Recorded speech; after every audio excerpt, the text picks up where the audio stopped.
I'm Chief Meteorologist Tim Pandajis. Let's get to our guest. Let's bring him on now. His name is Matthew Rosencrans. He's the El Nino expert over at NOAA. Good evening, Matthew. Thank you so much for joining us tonight, taking time out of your day. I know it's been a busy day with that hurricane outlook release for you. Yeah, it has been.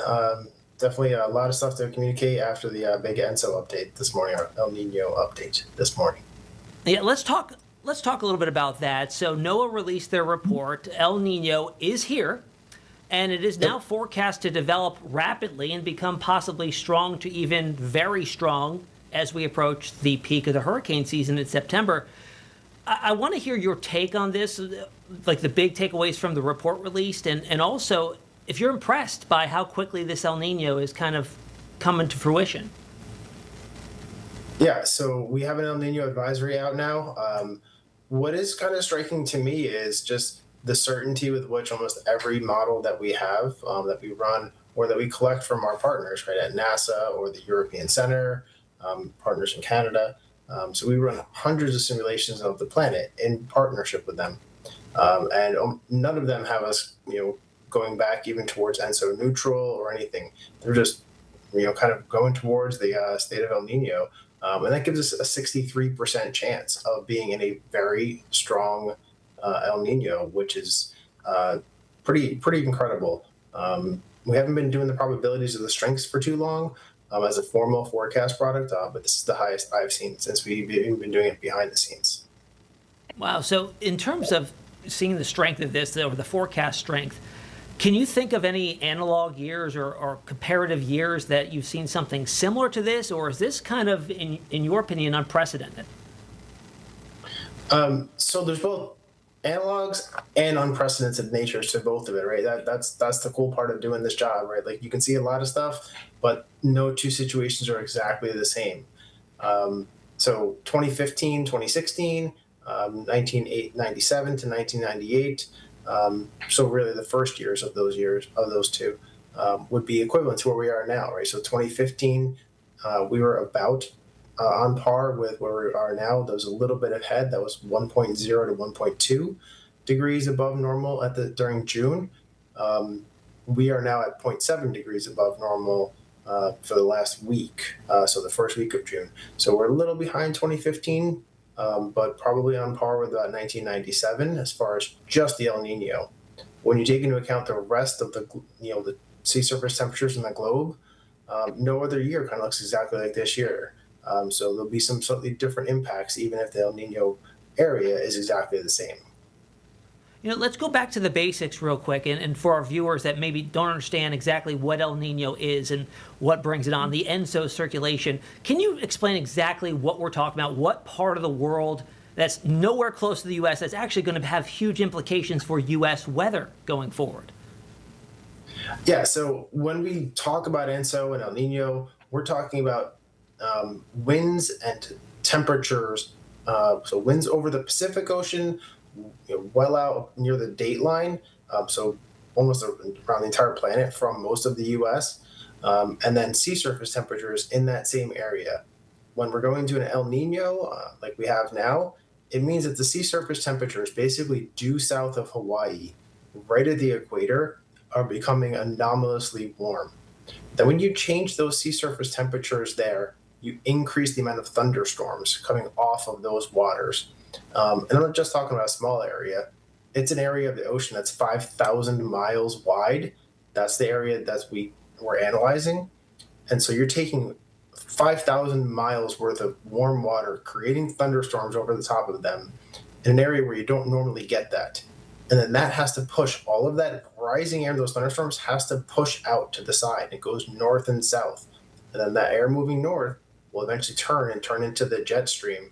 And that will make a southern branch of the jet stream come over top of, from California to Texas and across to Florida. It'll make that more active during the winter, and even wrapping up the East Coast. So you can get some of those storms that kind of move out of the Gulf across Florida, and they can bring some pretty active weather up into the Tidewater area.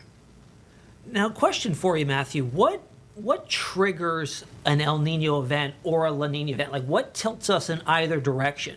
Is there something that happens overall that's kind of the first signal to that?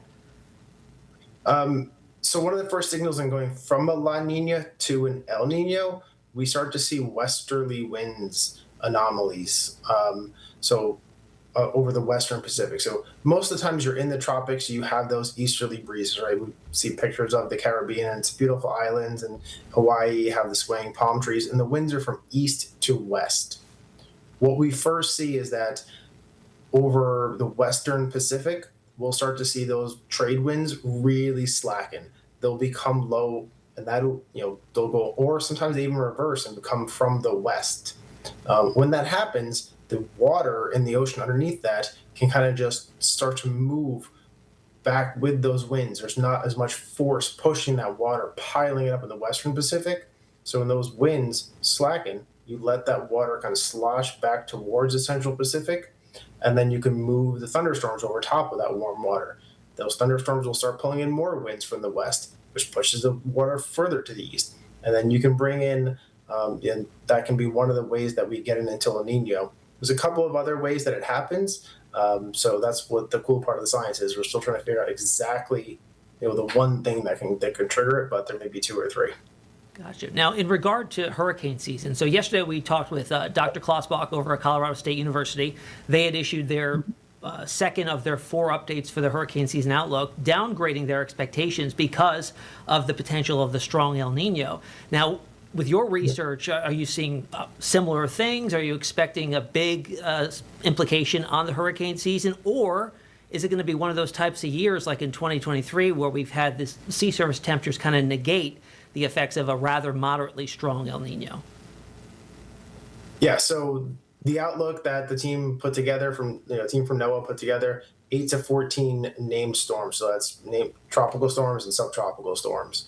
That is pretty low. The lower end of that, 8 storms, is what we saw during 1997 to 1998. Or we saw in 1997. So that kind of anchored us on that low end. They only had 8 named storms, 3 hurricanes, and 1 major hurricane, and 45 for the accumulated cyclone energy. And that kind of anchored the lower end of our forecast range that the team put together this year. We are not seeing the warmth in the Atlantic this year, though. 2023 had a very warm Atlantic. It was 1.2 degrees above normal. This year, the Atlantic is only 0.2 degrees above normal. So much closer to normal in the Atlantic. I'm not seeing that warmth that could really overcome the effects of El Nino damping down on the hurricane activity in the Atlantic. Gotcha. Now, in terms of, so the Atlantic would have a lower storm total because of the wind shear increase. Now, with the Eastern Pacific, though, obviously with the addition of the warm water from the El Nino event, could this possibly increase the threat for Hawaii or even perhaps the far southwestern U.S. if something makes landfall over portions of Mexico and makes it up into the desert Southwest? Yeah, so kind of the other side of that seesaw, right? The Atlantic can be down and the Pacific is usually up during El Nino events. We're looking at 5 to 13 tropical storms in the Pacific. The last time we had a good strong El Nino, 2015, in the Pacific, the Central Pacific had 14 tropical depressions, tropical storms, and hurricanes. They had 3 major hurricanes simultaneously. And that was the last time we had a really good strong El Nino in the Pacific without any counterbalancing kind of Atlantic conditions. So that was that's serving as a pretty good analog. We're probably an upper limit for what we'd see at the Central Pacific. So that's why our forecast was up to 13 in the Central Pacific. East Pacific also could see some storms. They've already had 3 so far this year. They're relatively short-lived, but the Southwest U.S. could be under threat, especially later in the season. You get more of those storms, and it just starts pushing moisture up the west coast of Mexico. Then every storm can kind of just push more moisture up the Gulf of California and into the Southwest. And those late season flooding events can be pretty devastating out there. Now, I asked this same question to Dr. Klotzbach yesterday, and I'm interested on your interpretation. Sometimes when you get an El Nino developing, it takes a little while for the feedback to reach the atmosphere to kind of, play off of that El Nino. Do you find that the stronger the El Nino, the quicker the atmosphere responds, or is there a bit of a lag still? Both. So the lag doesn't go away. it just gets less of a lag. And it's the stronger the event, right? So it's really not only the strength of the event at the peak, but it's kind of how fast the event develops, how early in the year it develops, right? So we're looking at, it's June now, and we're already in an El Nino state. Other years that we've had El Nino during the hurricane season, we haven't declared that until July or August. So you didn't really have those full effects in the Atlantic. But we're so fast up in it this year that you can get those impacts, even if we don't peak out just as strong. So even if we only get to 1.8 instead of getting over to that over 2, being that we're in the El Nino this part of the year already before the Atlantic hurricane season. So those lags impacts are there, but it's really the speed with which you come into it, not really the intensity that you hit eventually. Interesting. All right, one last question before we wrap things up. Venturing outside of hurricane season, we're looking at the peak of the El Nino, the strength of it coming in late in the fall, just after the peak of the season. What kind of implications would this have, past hurricane season? What are we looking at for the winter season, potentially? I know El Ninos, as they drag in, they usually lead to some pretty impactful weather situations. So what are your thoughts on that? So we usually see more activity, storm activity, really in that November, December, January, really December, January, and February is when you start to see that real change in the storm track, where you'll see more storms kind of coming across Texas, low pressure systems there, and then they hit the Gulf, get a lot of moisture, and they kind of will really intensify, move across to northern Florida, and then up the East Coast. So you can get a good bit of nor'easters that kind of come out, have their roots down as Gulf lows and Gulf storms. So that storm track is very active during El Nino years. Also, some late season rains, February, March, can come into California, as their wet season can really intensify during that time period. It's really Southern California, LA, San Diego. It signals a little bit less for Northern California.